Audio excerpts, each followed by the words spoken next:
श्री कृष्ण गोविंद हरे मुरारी, हे नाथी नारायण वासुदेवा। श्री कृष्ण गोविंद हरे मुरारी, हे नाथी नारायण वासुदेवा। जय श्री राधे कृष्ण। दोस्तों, स्वागत है आप सभी का हमारे यूट्यूब चैनल पावरफुल हिंदू धर्म में। आप सभी पर भगवान श्री कृष्ण की कृपा सदा और सर्वदा बनी रहे। आज हम आप सभी को वैशाख मास की महात्मा में कथा अध्याय 21 और 22 का श्रवण कराएंगे। आइए श्रवण कीजिए कथा अध्याय 21 का। तब श्रुतदेव महाराज कहने लगे कि शंख मुनि और व्यास दोनों बड़े विस्मित हुए। तब शंख मुनि ने पूछा, तुम कौन हो और तुम्हारी दशा ऐसे कैसे हो गई थी? हे सौम्या, किस कर्म से तेरी ऐसी शुभ बुद्धि हो गई है और अकस्मात तेरी मुक्ति कैसे हो गई? यह सब हमें बताओ। शंख मुनि के इस प्रकार पूछने पर वह दंडवत पृथ्वी पर गिर सिर झुका, हाथ जोड़कर कहने लगा, मैं प्रयागराज का निवासी कुशीत मुनि का पुत्र, ब्राह्मण रूप, यौवन विद्या में बढ़ा चढ़ा, बहुत बोलने वाला, धनवान तथा सदा मत से गर्वित रहता था। मेरा राम रोचन था। आसन, शयन, निद्रा, लोकाचार्य, ब्याज लेना, यही मेरा व्यापार था। मेरी किसी पर श्रद्धा नहीं थी। इस तरह से मेरा बहुत समय नष्ट हो गया। वैशाख के महीने में जयंत नाम के ब्राह्मण भगवान के प्यारे वैशाख मास के धर्म की कथा सुनाया करते थे, जहाँ चारों ओर वर्ण के हजारों स्त्री पुरुष प्रातः काल स्नान व मधुसूदन भगवान का पूजन कर कथा सुनते थे। मैं उस समय में पगड़ी पहन पान चबा वहाँ का कौतुक देखने को जाता था। वहाँ जाकर कभी हंसी कभी निंदा करता। ऐसे लोग बातों से सब श्रोताओं का मन चलायमान हो जाता। उसी दोष के कारण मेरी बुद्धि नष्ट हो गई, आयु क्षीण हो गई और 14 मनवंतर तक भयंकर नरक में रहा और 84 लाख योनि भोग कर अब मैं इस विशाल वृक्ष की होटर में महाक्रूर सर्प की योनि पा निवास कर रहा हूँ। हे विप्रे, अपने पूर्व जन्म के कर्मों के फल से 10 सहस्त्र वर्ष से निराहार निवास कर रहा था। ये दैव योग से आपकी मुख कमल से निकली कथा को चक्षु गोलक द्वारा सुनने से मेरे सब पाप दूर हो गए हैं और सर्प योनि छोड़ दिव्य देह धारण कर आपकी शरण में आए हूँ। मैंने तो कहीं कोई उपकार नहीं किया, फिर सज्जनों का संग कैसे हुआ? अब आप मेरे ऊपर अनुग्रह करो, जिससे धर्म में मेरी बुद्धि हो, सुंदर गति मिले और सच्चरित्र साधु महात्माओं की संगति मिले, विष्णु भगवान में प्रीति हो और उनको कभी न भूलूं। इस प्रकार अनेकों स्तुति कर हाथ जोड़ सिर झुकाकर मुनीश्वर के आगे चुपचाप खड़ा रहा।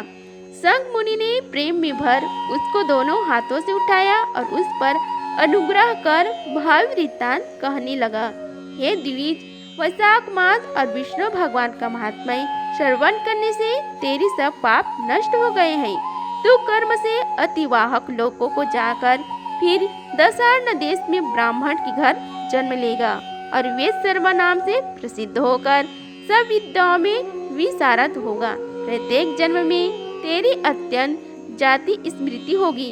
निद्वंद्व निस्प्रेय गुरु भक्त और जितेंद्र होकर उस जन्म में तू सदा विष्णु भगवान की कथा में तत्पर रहेगा और वैशाख उक्त विषय की आप धर्म करेगा। तब तू सिद्धि प्राप्त कर संपूर्ण बंधनों से छूट परम धाम को प्राप्त होगा। ऐसे का मुनीश्वर चुप हो गई। तब व्यास को देख वह पुरुष मुनीश्वर से कहने लगा, आपने मेरे ऊपर बड़ा अनुग्रह किया, जिससे मेरी दुष्ट योनि जाती रही और उत्तम गति मिली। ऐसे कहकर वह परिक्रमा दे आज्ञा ले स्वर्गलोक को गया। हे राजन, तब संध्या को जाने पर शंख मुनि ने व्यास को संतुष्ट हो संयम काल की संध्या कर विष्णु भगवान के अनेक अवतारों की कथा सुनाई।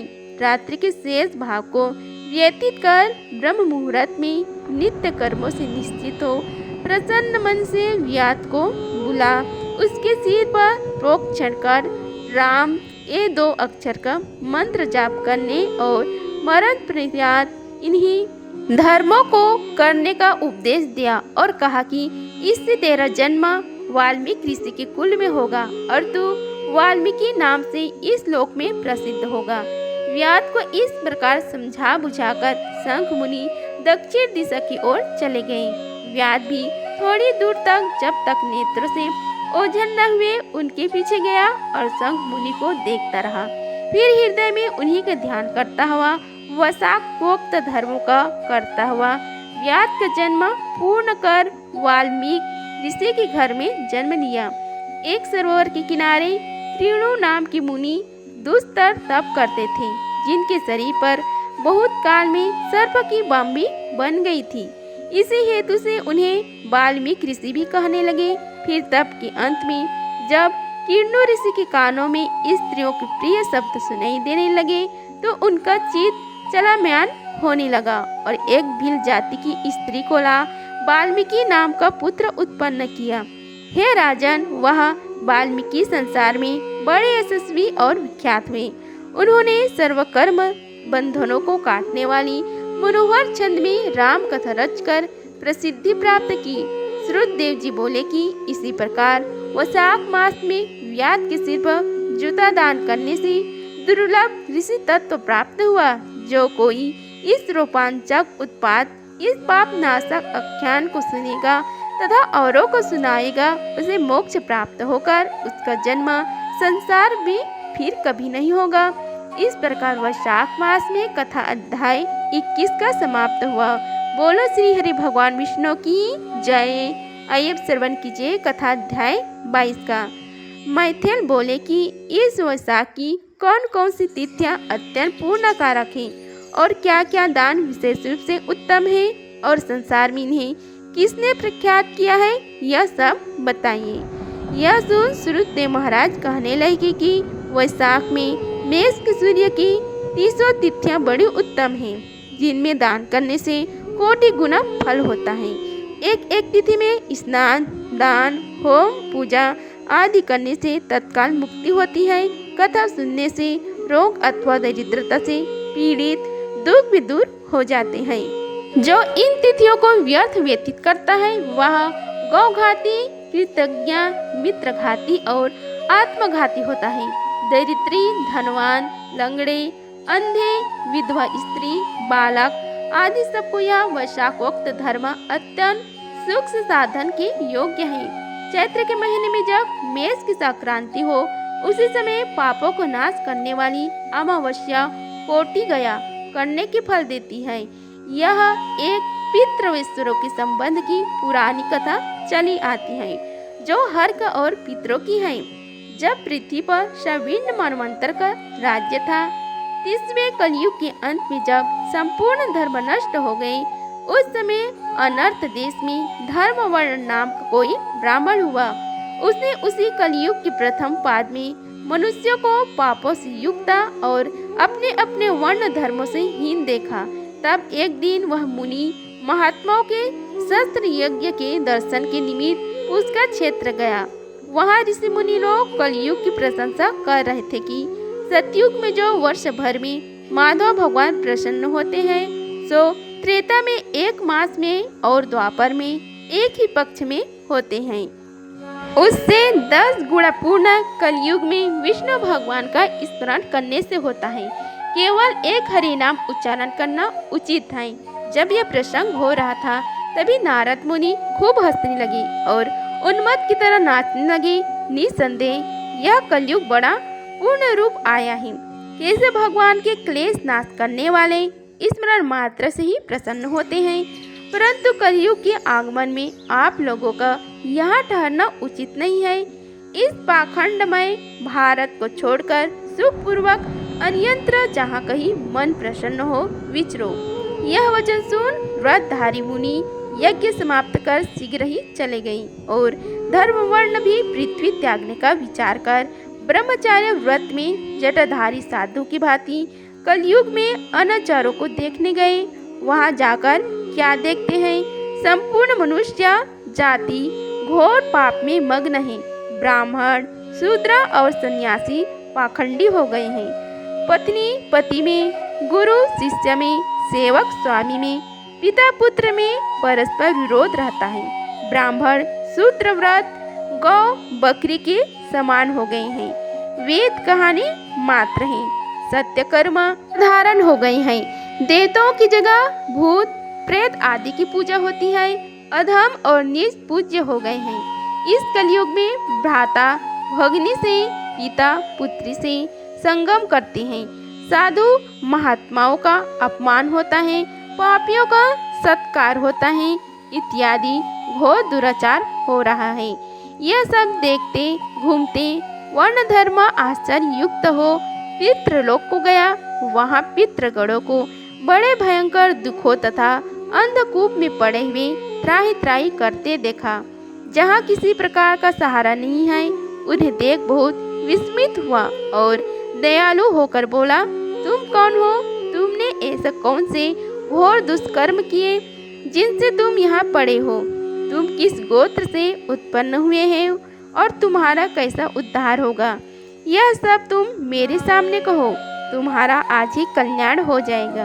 उसके ऐसे वाक्य सुन दुख से व्याकुल हो पितृेश्वर प्रसन्न हो दीनवाणी से कहने लगा, हम श्री वस्त्र गोत्री हैं। हमारा वंश पाप से छिन्न है। हमारे लिए पिंड देने वाला कोई भी संतान नहीं है। इसी से हम दुरात्मा अंधकूप में पड़े हैं। हमारे कुल में एक धर्म वर्ण की बड़ा तपस्वी यशस्वी है। वह सबको छोड़ अकेला ही विचरता है। उसने गृहस्थ धारण नहीं की है। वही दुर्वा का तंतु रूप है कि जिसे पकड़कर हम लोग लटक रहे हैं। अतः धर्म वर्ण की आयु क्षीण होने पर इस अंधताग्नि दुर्गम कूप में गिर पड़ेंगे। इससे हे तात, तुम पृथ्वी पर जाकर धर्म वर्णों को समझाओ कि तेरे पृथ्वीश्वर दुख से पीड़ित केवल तेरे एक दूब के सहारे लटक रहे हैं। तेरे मरने पर और संतान न होने पर हम और तू सब अंध मिश्रित कूप में पड़ेंगे। इसलिए गृहस्थ धर्म ग्रहण करके संतान वृद्धि करे। जब वह संतान गया को जाए, वह साक उक्त धर्म करे। विष्णु भक्त को एकादशी आदि व्रत करे। वह पाप नाशनी कथा सुने, जिससे उसकी 100 पीछे की ओर 100 आगे की ओर पीढ़ी नरक जाने से बचे और हमको तथा उसको उधर्म गति प्राप्ति होगी। तुम ऐसे सत्य वाक्य समझकर धर्म वर्ण को गृहस्थ में प्रवृत्त करो। पितृस्वर के ऐसे वचन सुन अचंभे में पड़ रोता हुआ हाथ जोड़ नमस्कार कर धर्म वर्ण बोला, हे महाराज, मैं ही दुराग्राही तुम्हारा वंशधर धर्म वर्ण हूँ। मैंने यज्ञ में महात्मा नारद जी के कहे हुए वचन सुने। फिर पृथ्वी पर बहुत से पापी मनुष्य को देखा। कुछ संगति के डर के मारे दिव्यांतरों में विचरता रहा। इस तरह इस कलयुग के अंतिम पाद में भी 3.5 भाग व्यतीत हो गए। मैंने अब तक आपका दुख दूर नहीं किया। मैं अब आपकी आज्ञा का पालन देव ऋषि पितृेश्वरों को तर्पण पूजा आदि करते हुए करूँगा और ऐसा आशीर्वाद मांगा कि संसारी कर्तव्य करने पर भी कलयुग की बांध न हो।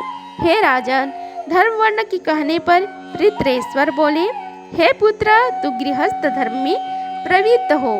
संतान उत्पन्न करके हमारा उद्धार कर, क्योंकि जिसके घर में तुलसी वृक्षा शालिग्राम महाभारत आदि ग्रंथ हैं, जहाँ कथा सत्संग होते रहते हैं, हरि स्मरण कीर्तन और वशाक्त धर्म आदि शुभ कर्म होते रहते हैं, वहाँ कलयुग बाधा नहीं पहुँचाता।